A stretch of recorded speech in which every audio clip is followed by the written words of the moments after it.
बेटा, आज मैं तुम्हें बताऊंगी कि दशहरा क्यों मनाते हैं और इसका असली महत्व क्या है। जैसे ही भाद्रपद खत्म होता है और आश्विन मास की शुरुआत होती है, वातावरण में त्योहारों की खुशबू फैल जाती है। नवरात्रि के 9 दिन माता दुर्गा की पूजा होती है और फिर 10वें दिन दशहरा आता है। इस दिन सुबह सुबह ही घरों में साफ सफाई होती है, दरवाजे पर गोबर और गेरू से अल्पना बनाई जाती है, रंग बिरंगी रंगोली सजाई जाती है।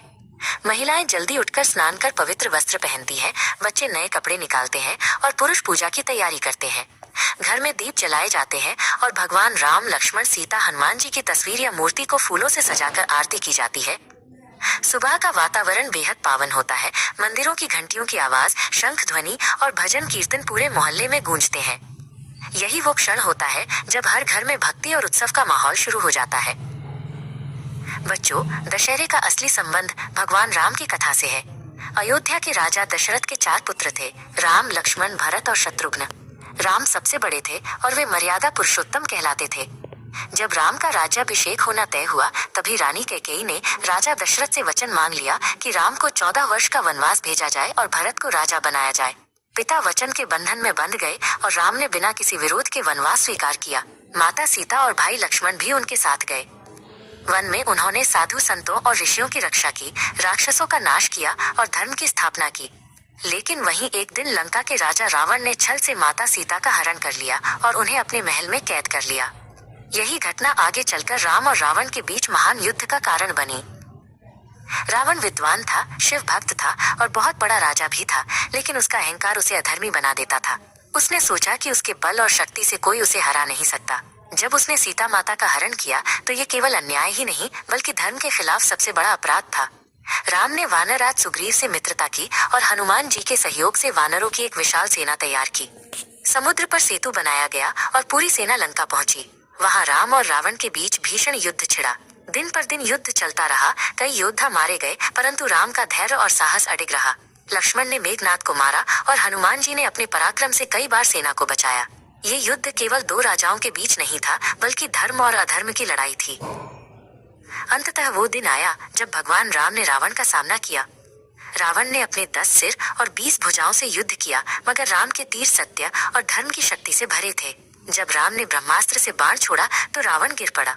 इस प्रकार अधर्म और अहंकार का अंत हुआ और धर्म की विजय हुई। ये युद्ध विजयादशमी के दिन ही समाप्त हुआ था। तभी से ये दिन दशहरा या विजयादशमी के नाम से मनाया जाने लगा। विजयादशमी का अर्थ है विजय का 10वां दिन। ये हमें याद दिलाता है कि चाहे बुराई कितनी भी शक्तिशाली क्यों न हो, सत्य की विजय निश्चित होती है। दशहरे की सुबह लोग स्नान कर नए कपड़े पहनते हैं। घर के मंदिर में दीपक जलाया जाता है, नारियल, फल, मिठाई और फूल भगवान को चढ़ाए जाते हैं। कई घरों में रामायण का पाठ होता है और महिलाएं मंगल गीत गाती हैं। किसान अपने हल, बैल और औजारों को सजाकर पूजा करते हैं। व्यापारी अपनी बही खातों की पूजा करते हैं ताकि नया साल लाभकारी हो। सैनिक और पुलिस वाले अपने शस्त्रों का पूजन करते हैं। ये पूजा हमें सिखाती है कि हमारा हर कार्य ईश्वर की कृपा से सफल होता है, इसलिए अपने औजारों और साधनों को आदर देना चाहिए। दशहरे के दिन शमी वृक्ष की पूजा करने की परंपरा है।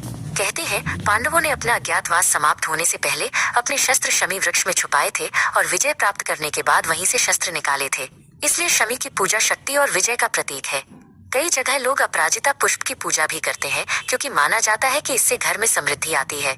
इस दिन लोग अपने बड़ों से आशीर्वाद लेते हैं और छोटे बच्चों को उपहार दिए जाते हैं। दशहरे का दिन बच्चों के लिए किसी त्योहार से कम नहीं होता। सुबह से ही वे उत्साह में रहते हैं। मेले में झूले झूलते हैं, खिलौनों की दुकानें सजती हैं, मिठाई की दुकानों पर जलेबी, गुजिया, लड्डू बिकते हैं। बच्चे नए कपड़े पहनकर दोस्तों के साथ मैदान जाते हैं। हर जगह बाजार सजता है, ढोल नगाड़े बजते हैं और चौपालों पर नाटक, रामलीला होती है। ये त्योहार केवल पूजा का ही नहीं, परिवार और समाज को जोड़ने का अवसर भी है। हर कोई एक दूसरे से मिलता है, मिठाई बांटता है और बड़ों को प्रणाम करता है। शाम ढलते ही पूरा शहर या गांव एक बड़े मैदान में इकट्ठा होता है। वहां रावण, मेघनाद और कुंभकर्ण के विशाल पुतले खड़े किए जाते हैं। राम, लक्ष्मण और हनुमान के पात्र मंच पर आते हैं और पूरा मैदान जय श्री राम के नारों से गूंज उठता है। जैसे ही राम का पात्र तीर चलाता है, पुतलों में आग लग जाती है। आतिशबाजी आकाश में चमक उठती है, बच्चे खुशी से उछलते हैं और लोग तालियां बजाते हैं। जलते हुए पुतलों से संदेश मिलता है कि बुराई चाहे कितनी भी बड़ी क्यों न हो, उसका अंत निश्चित है। हमें केवल राम रावण की कथा ही नहीं सिखाता, बल्कि जीवन का सबसे बड़ा सबक देता है। रावण जैसा महान ज्ञानी भी अपने अहंकार के कारण नष्ट हो गया। इससे हमें शिक्षा मिलती है कि घमंड, लालच और अधर्म का अंत निश्चित है। वहीं राम का धैर्य, संयम और धर्म पालन हमें ये सिखाता है कि सत्य की राह भले कठिन हो, पर अंत में विजय उसी की होती है। दशहरा हमें ये भी बताता है कि हर इंसान के अंदर छोटा सा रावण होता है, माइनस क्रोध, ईर्ष्या, लोभ, आलस्य। हमें हर साल इन बुराइयों को जलाकर खुद को बेहतर बनाना चाहिए। तो बेटा, यही है दशहरे की पूरी कहानी और इसका महत्व। अब जब भी तुम रावण दहन देखोगे, याद रखना कि ये केवल एक परंपरा नहीं, बल्कि आत्मा का संदेश है कि हमें हमेशा धर्म, सत्य और भलाई का साथ देना चाहिए। जीवन में कठिनाइयां आएंगी, पर यदि तुम धैर्य और साहस रखोगे तो तुम्हारी भी हर लड़ाई में विजय होगी। यही